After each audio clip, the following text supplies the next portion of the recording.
Jasin Marciac, sans le festival, on ne pourrait pas vivre, il n'y aurait pas le festival, on ne pourrait pas vivre. Jasin Marciac, Jim, événement mondialement connu des amateurs du genre, constitue une manne indispensable pour cette petite commune du Gers de 350 habitants, qui accueille en 3 semaines plus de 240 000 festivaliers.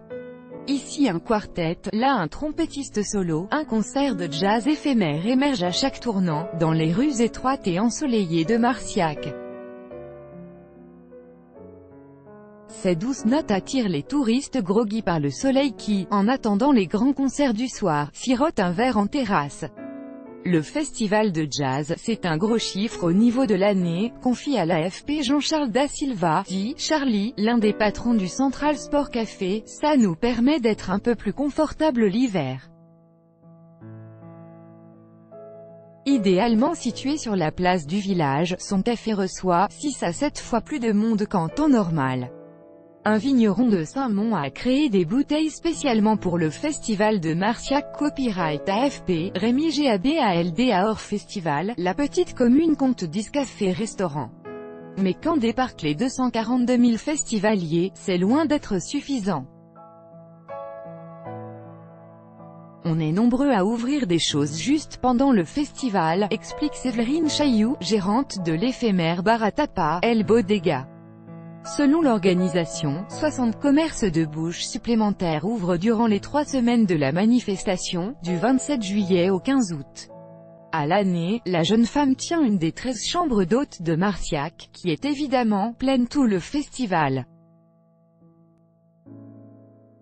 À tel point que, les gens réservent d'une année sur l'autre, là on a déjà des demandes pour 2019, confie-t-elle. Cette période exceptionnelle représente environ la moitié de son chiffre d'affaires annuel, faut pas se le cacher, c'est ce qui nous permet de vivre. On n'aurait pas le festival, on ne pourrait pas vivre, lance Madame Chailloux. Selon une enquête du cabinet Conseil Trace TPI réalisée en 2014, 56% des professionnels locaux déclarent qu'ils fermeraient leur structure si le festival devait s'arrêter. 20 millions d'euros de retombées si on met de côté les 35 000 personnes qui préfèrent venir à la journée, les touristes venus pour le festival privilégient les séjours longs d'environ 7 jours. Groupes éphémères remplissent les rues de Marciac pendant la durée du festival. Copyright AFP, Rémi Gabald. On a développé très tôt un dispositif de chambre d'hôtes qui nous permet de faire face à l'essentiel de la demande dans un rayon de 30 km autour de Marciac, explique Jean-Louis Guillemont, maire de la commune. Mais il faut parfois mobiliser le banc et l'arrière-banc du territoire pour faire face aux besoins, concède-t-il. Une manne pour les hôteliers, avec près de 237 700 nuitées en 2014 et les restaurateurs. Mais aussi pour les petits producteurs locaux, puisque le shopping est le deuxième poste de dépense de ces touristes au long cours, après la billetterie. Sur des séjours qui coûtent en moyenne 570 € par personne, 47% des vacanciers vont acheter des produits du terroir, charcuterie, vin de la région, pour près de 100 € en moyenne. Sous l'un des chapiteaux blancs de la place du village, Bernard Faure, ancien viticulteur dont le fils a repris l'exploitation, exhibant de ses grands crus. Il y a énormément de touristes qui viennent de France et du monde entier, on a eu des Bourguignons, une personne de Strasbourg, des Allemands et même des Asiatiques, détaille-t-il avec son accent gersois et son béret vissé sur la tête. Sur l'étiquette des bouteilles, la silhouette d'un contrebassiste se détache pour l'occasion. L'AOC Saint-Mont a sorti une bouteille spéciale, Jasin Marciac. Pendant toute la durée du festival, on vend environ 50 000 bouteilles de vin, annonce le moustachu.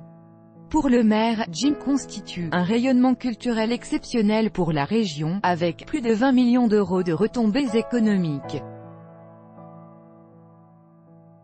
Le festival de jazz, c'est un gros chiffre au niveau de l'année, confie à l'AFP Jean-Charles Da Silva, dit Charlie, l'un des patrons du Central Sport Café à Marciac, le 31 juillet 2018. Copyright AFP, Rémi Gabald. Car le festival est aussi un gros générateur d'emplois, notamment pour les jeunes. Au café de l'Hôtel de Ville, par exemple, les effectifs passent de 4 à 15 employés. Même son de cloche à la boulangerie du coin, on embauche 3 personnes supplémentaires en temps de festival, confirme Anne Verger-Borderolle, la gérante. Derrière les vitrines emplies de figurines de guitaristes, trompettistes et jazzmen, la fréquentation de sa boulangerie triple en été. Marciac hors festival, c'est mort, plaisante-t-elle. Tout droit de reproduction et de représentation réservé. Copyright 2018, Agence France Presse.